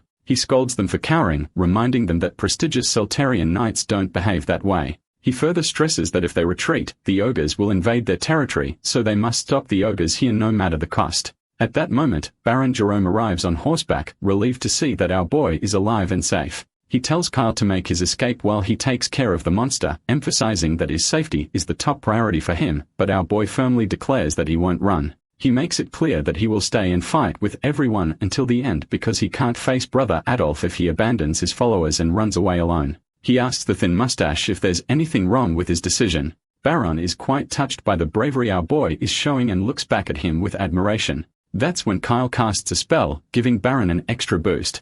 As the spell takes effect, Baron feels lighter and more invigorated. Kyle explains that since he is still a first circle mage, he will support and control from the back. He tells Baron to take the lead and fight bravely. The man quickly agrees to his young lord's command. With a confident grip on his sword, he dismounts from his horse and reflects on Kyle's bravery and unwavering stance in battle. He acknowledges that our boy is indeed an irreplaceable asset to brother Adolf, and he decides to report to him that his little brother is quite loyal to him. With a determined stance, Baron unleashes a terrifying amount of power, causing the ground to shatter under the force. He challenges the ogre to come at him and charges towards the giant creature. The soldiers watch in awe as their senior marches forward without a shred of hesitation. Inspired by Baron's fearless stance, they realize they can't afford to look pathetic. Motivated by their senior, they resolve to follow him at all costs and fight with everything they've got. Kyle gives a final push, encouraging the soldiers to march forward and face the danger with all their might. The knights, motivated by his words, march toward their deaths without a shred of hesitation.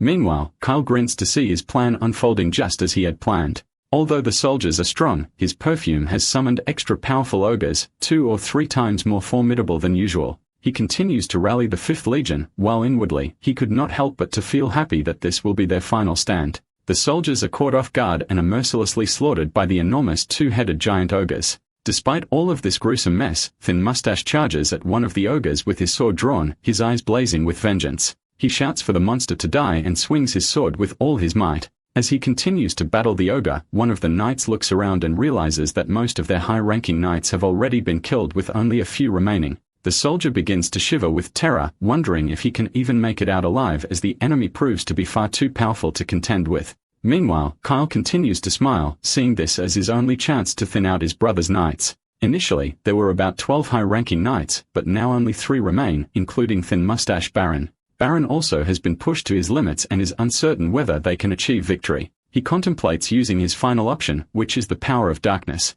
Before unleashing this terrifying power, he recalls brother Adolf's warning. Adolf had told him that the power of darkness would make him stronger and allow him to sense a power unlike anything he had felt before. Fully unleashing it would come at a cost. He would be unable to revert to his old self, transforming into a frenzied beast and losing his humanity. Therefore, Adolf advised him not to release this power recklessly. Thin Mustache wrestles with the decision, knowing that using this power could be a last resort in their desperate situation. Despite the danger, he decides to unleash his dark power. He knows that while he might be able to defeat the twin-headed ogre, he won't be able to contain his rage, and losing control is still better than dying like a lamb. However, just as he prepares to unleash his power, a bolt of lightning descends from the sky, striking the beast and stunning it entirely. It turns out that the lightning was from Kyle. He instructs Thin Mustache to penetrate the enemy lines while he provides backup from the shore. Thin Mustache brims with admiration for our boy. He quickly agrees with the plan while he feels reassured that he finally does not have to resort to using his dark powers. Kyle then casts a spell known as Mind Cleansing, which rapidly heals everyone within its range. Thin Mustache is both shocked and surprised by the effect as they feel invigorated and their minds are cleared. This rejuvenates their resolve, reminding them that they are the 5th Legion under Adolf's command. Energized and focused, they recommence fighting the twin-headed ogre with renewed determination. One of the elite knights strikes the monster right on its overgrown head, but the ogre sends him flying with a single slap. And with this one down, only 2 elite knights remain. The monster turns around, grabs the remaining knight, and smashes him against a tree with such force that nothing remains but a splatter of blood. This leaves just 1 elite knight alive, Baron Jerome. Kyle just smiles after seeing his plan come to fruition. You see, his primary goal was to eliminate the 12 elite knights empowered by Adolf's dark magic. And with 11 dead, only Baron Jerome remains. Thin Mustache trembles in fear as he sees the remains of his comrades scattered around. Despite his fear, he remains resolute and tells Kyle to cast that spell once more, promising that he will soon end the life of the mutated ogre. Kyle, on the other hand, just flashes his trademark smile and he finally casts the spell ensnare, and these hand-like appendages pop out of nowhere to grab the knight from all sides, rendering him unable to move.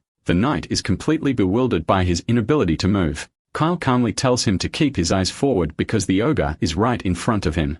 That is when the orc begins grinning at sight of its prey immobilized, raises its hand, and crushes Thin Mustache with a brutal swipe, leaving the other soldiers in shock and dismay. They are at a loss now that their senior is dead. The ogre then turns its attention toward the remaining soldiers. But before it can act, a storm of fire hits the monster, burning it alive and leaving the soldiers in absolute awe. The ogre slumps to the ground, defeated and scorched. Kyle descends from the hill and lands directly above the roasted body of the ogre. With precision, he pulls out a crystal from the monster's body, which appears to be part of an elite unit. With his plan officially played out as intended, he decides to wrap up his charade. He announces to everyone that the mutant ogre has been vanquished, and he gives credits to Baron's sacrifice which gave Kyle the opportunity to strike and defeat the monster. He also praises the 12 valiant knights who fought selflessly. As the sun rises, Kyle concludes his speech saying they have finally succeeded and live to see another day. At first, everyone is wide-eyed and unsure how to react, but soon they begin to beam with happiness at their hard-earned victory.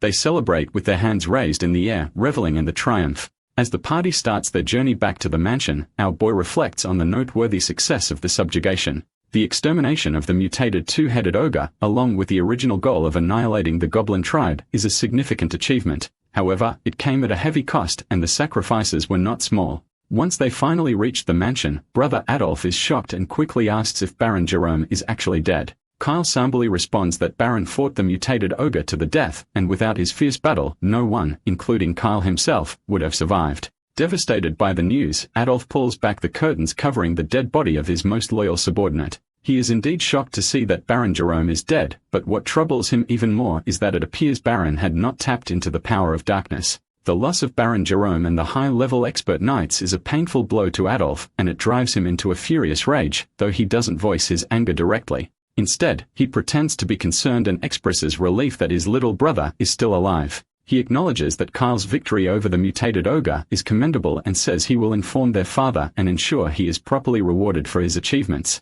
The junior brother responds with a broad smile and thanks Adolf for his words. As they finally begin to enter the mansion, Kyle smirks to himself, wondering if he has truly succeeded in deceiving his big brother. Night falls and we find our boy hanging out with his knight and maid, looking pretty pleased with himself. He's narrating how he managed to kill 2 birds with 1 stone. He weakened the 5th Legion's strength and gained Brother Adolf's favor. Plus, he snagged the core of the mutated ogre, which will be super useful for treating Herneman. Well, come to think of it, it's more like hitting 3 birds with 1 stone. Anyway, Leonhard is relieved that he made it back safely, but he notes it was pretty dangerous. Kyle just shrugs it off, saying that 1 mutated ogre was no big deal for him, and he is sure that he could have handled it without breaking a sweat. He simply wanted to pretend to be weaker to show everyone that he is just a harmless kid. Leonhard then asks if he plans to stick with Brother Adolf's camp and what his plans are for Lord Abel. Kyle just smiles in response and tells him to wait and watch, confident that Brother Abel will come looking for him on his own. A few days later, the major members of the Saltian family gather in the conference room to review the results of the subjugation and decide how to distribute the spoils.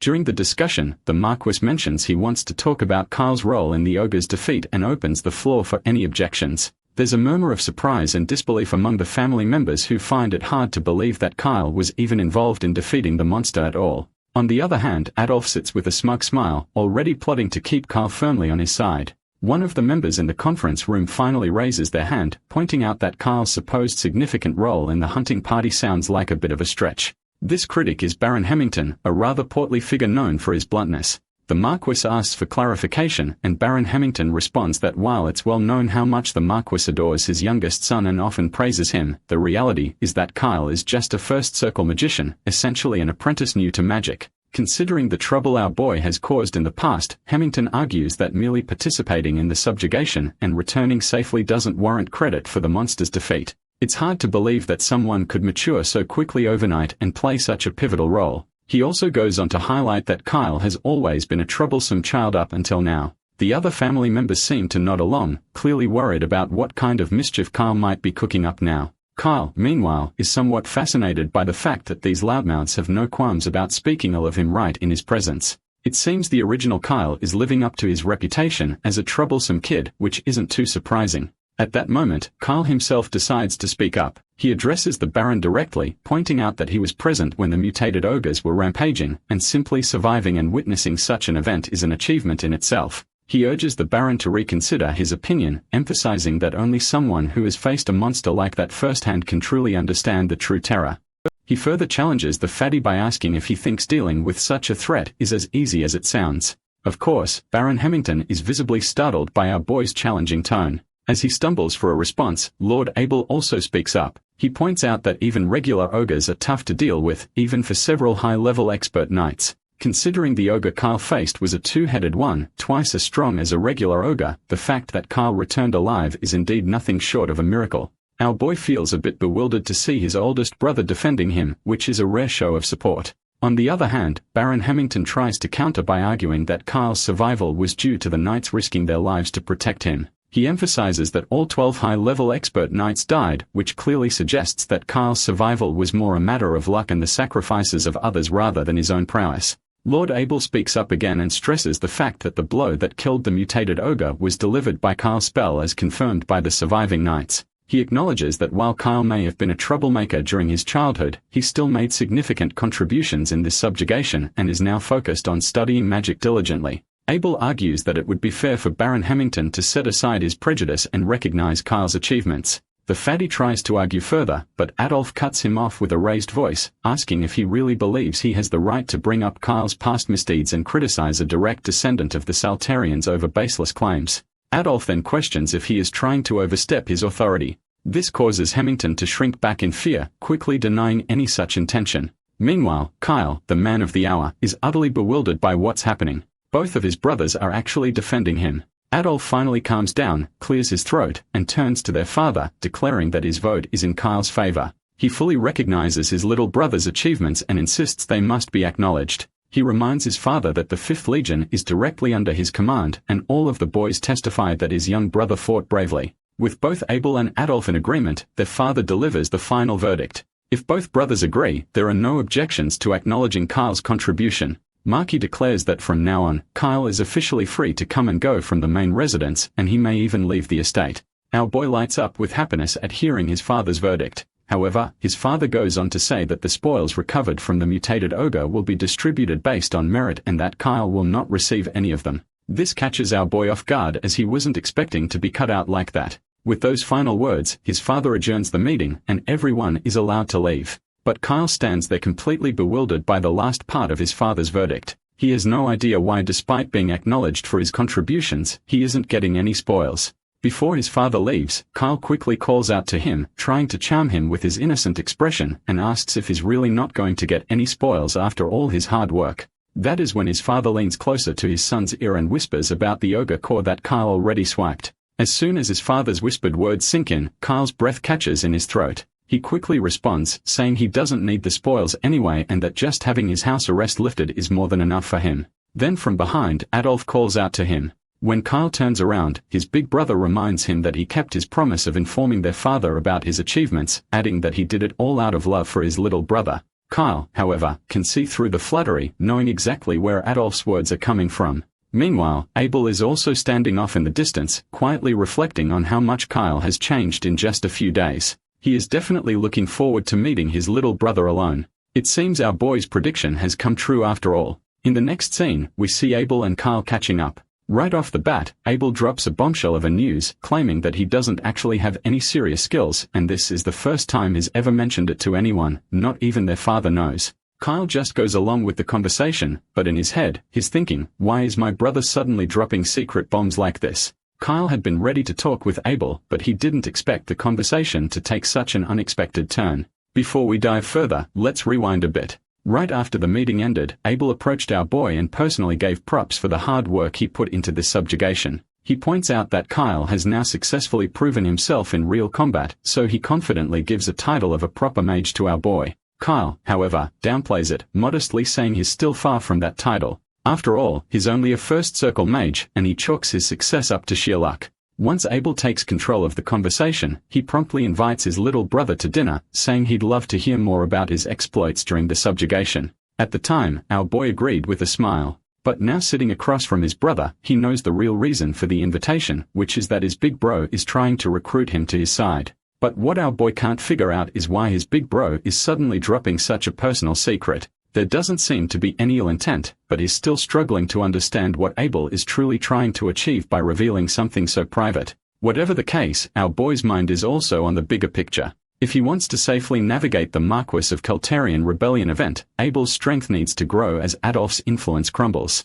Only with solid support from the Marquisate of Keltarian will Kyle have a chance to survive this fantasy chess game. So he knows he has to be very careful with his words here. With that in mind, he turns to his big brother and asks why he is revealing such a significant secret that not even their father knows about. Abel responds by asking if his little brother isn't interested in hearing the full story first.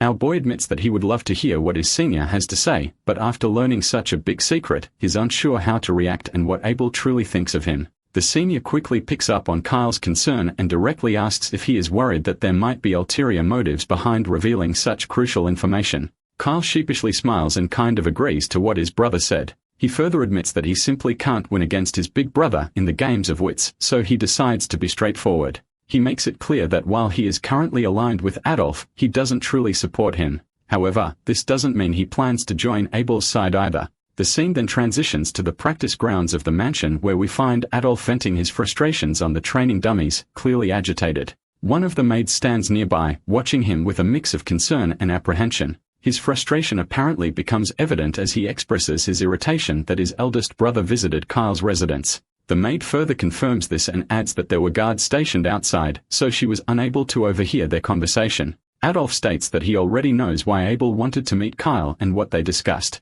He makes it abundantly clear that he was the first to set his sights on our boy and is not going to lose him to Abel easily. He then instructs the maid to poison Kyle's food if he ever shows any signs of considering joining Abel, emphasizing that this is precisely why she was stationed there. The lady looks anxious and scared by these stern orders, but reluctantly agrees to carry out the task. The scene shifts back to Kyle and Abel's meeting. When the senior asks him why he isn't interested in joining his side, our boy hesitates to respond. Well, we all just saw what Adolf is plotting against our boy if he joins Abel's side, so it's no surprise that he does not want to join. But he does not say anything to Abel regarding this. Instead, he surprises him by saying Abel is a kind person. Well, this unexpected response catches the senior off guard while our boy keeps saying how kind his eldest brother is. Apparently, Kyle's words are genuine, especially considering his system shows that Abel's affection level toward him is 0. This is actually a positive sign given that most people have negative scores and affection toward our boy.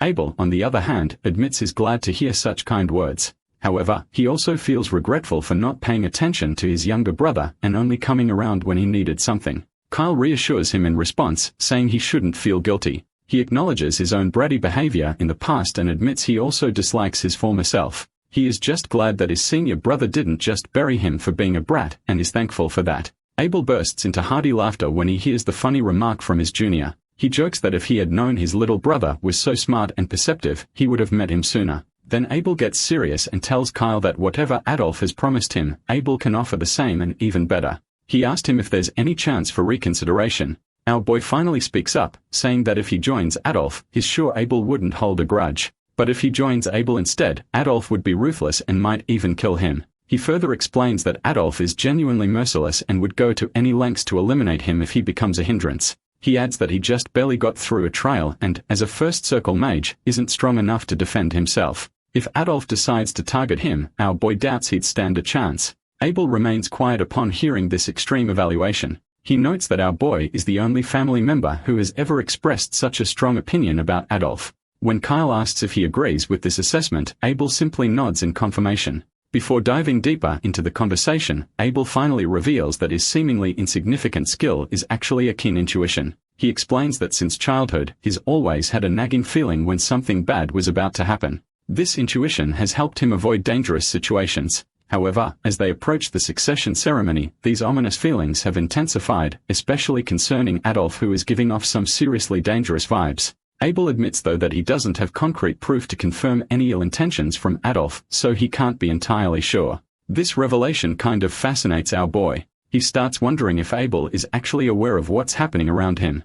What's surprising is that this level of insight should be just a low-level foresight, but Abel also seems to sense dark energy, and he never had that ability in the game. It makes him question what's going on. Could it be that since he entered this game world just as Kyle developed new abilities, other NPCs might have also changed? He remembers how Urshil, who was supposed to be a minor character, has developed an innate talent for spirit magic. Anyway, Abel speaks up again, saying that even though Adolf is his younger brother and second in line for the Marquisate, their father doesn't think he'll cross any dangerous lines even if he gets a bit extreme. Abel's just trying to stay cautious because of this ominous feeling he has about Adolf. He admits that this much isn't enough to convince others, which is why he's kept it a secret. Our boy points out that if brother Adolf becomes the successor of the Marquis of Soltarian, the whole place will fall into chaos and none of them will be safe. Abel seems to get the logic behind this, so he asks Kyle if he really has a plan. Our boy finally reveals that he's going to pretend to be on Adolf's side for now, keep an eye on his movements, and act like a loyal follower to make him drop his guard.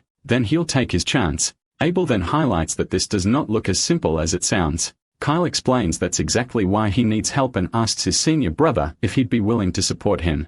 Abel is momentarily surprised but quickly recovers and chuckles while saying how he can refuse his adorable little brother's request like that. He agrees to support Kyle from the shadows. With that settled, our guy says he has one favor to ask. But before we can hear about that favor, the scene transitions to give us a look at the mansion. A few days have passed since the conversation with his brother. Inside Kyle's room, we see a pile of platinum coins. Lenhart gasps in shock as he claims that just one of these coins is worth several times his monthly salary. He asks Kyle how he managed to get so much money. Our boy cheekily replies that he stole it from his older brother. The knight is shocked and asks if he stole it from Abel. Kyle responds positively and the scene flashes back to the past. There, we see Kyle asking his brother for a large sum of money. Abel, without hesitation, asks how much he needs and promises to prepare the money right away, saying it's just a little gift for his younger brother, so he does not need to pay for it. In the present, our boy happily reveals that he had no idea his older brother was so generous. Amid all this, Leonhard also notices a shining ball in the pile of coins and curiously asks his master about it. Kyle explains that it's a personal communication orb that his brother gave him so they can stay in touch. The knight finds this absurd and points out that these orbs are so expensive, he could easily buy a mansion with a garden for the same amount. Kyle acknowledges the high value of these items but corrects his knight that the orb is a simplified version as it can only be used for direct communication with him. The knight then looks at Kyle, seeing the happiness on his face, and figures that his talks with Lord Abel must have gone well. Kyle confirms that they did go well and that his older brother is truly a good person. He then offers the money to Leonhardt, saying he can keep it as he'll need it sooner. Leonhardt asks what he plans to use all this money for since they've finished renovating the workshop and recently bought magic and spirit stones, so they shouldn't need more money for a while. Kyle mentions he plans to make more money with this sum and that it's just his investment capital. In the next scene, we get a vibrant panel showing Urshel performing spirit magic. As she chants her spell, Padaki begins to glow like a bright sun in the sky, leaving Urshel bewildered by this unexpected outcome. She had originally intended for her staff to glow, but instead, Padaki responded to her chant. While Padaki snuggles up on Kyle's head, the girl shouts at her to stop climbing onto his head, but our boy reassures her that it's totally fine and even jokes that it's like having a headlamp. Leonhardt, ever the simplest guy, just face palms in frustration and quickly asks what they are doing in the dungeon right now. Well, this is kind of a good question, and I also want to know what exactly they are doing here. But our boy remains vague when asked about their activities, simply stating they are in a dungeon because it's a dungeon. Leonhardt, clearly annoyed, demands a clearer answer. He reminds Kyle that they had left the mansion with the intention of visiting the neighboring territory of Impilum, so he wants to know why they are now in a dungeon. Kyle continues to be evasive, explaining that there's a dungeon on the way to Impilum, and since they were passing by, they decided to take a quick look. Once again, Leonhardt is frustrated with his master's vague response. He decides to give up on asking and simply states that they should get out of the dungeon since it's not a place to stay for long. Kyle counters, saying that their exploration of the dungeon is just beginning. Leonhardt stubbornly reminds him that it's dangerous. He points out that as they've progressed deeper into the cave, the number of monsters has steadily decreased. This likely means a boss monster resides further inside as low and mid-level monsters tend to avoid boss territories. Leonhardt reveals that he's managed to handle things up to now, but is unsure what challenges they might face if they continue. He insists they should turn back while they still can. That's when Kyle makes it clear that they are not turning back because the boss is exactly what they are after. Leonhardt is shocked by his master's revelation and asks if leaving the house under the pretense of going to Empilam was all just a cover. Kyle responds that it wasn't entirely incorrect as they do have business in Empilam. However, he explains that he happened to know there was a dungeon on the way. If he had mentioned from the start that they were going to explore the dungeon, they wouldn't have been able to leave the house alone. Twice as many guards would have followed them. He is sure that his second brother's spies and his older brother's guards would have accompanied him as well, which is not a good thing at all. It would have been impossible to explore the dungeon with such a crowd. And if a fight had broken out among them, everyone would have been caught in the middle. Additionally, there are issues with Urshel. Since Urshel is training in spirit magic, which Kyle wants to keep secret, he has only informed his father and doesn't want his brothers to know just yet. Therefore, bringing Padaki out in front of people would be problematic. He then addresses the elephant in the room, revealing that the biggest issue is sharing the loot if they bring more people. But Leonhardt points out that with just the three of them, it's quite reckless. He acknowledges that he might be an upper-ranked expert knight, but Eshield has only just begun learning spirit magic. While the knight keeps his protest, Kyle finally speaks up with a fiery tone that leaves the knight stunned and silent. Kyle reminds him that just because he act. Alright, that's the end of the story. Thanks for watching. See you in the next one.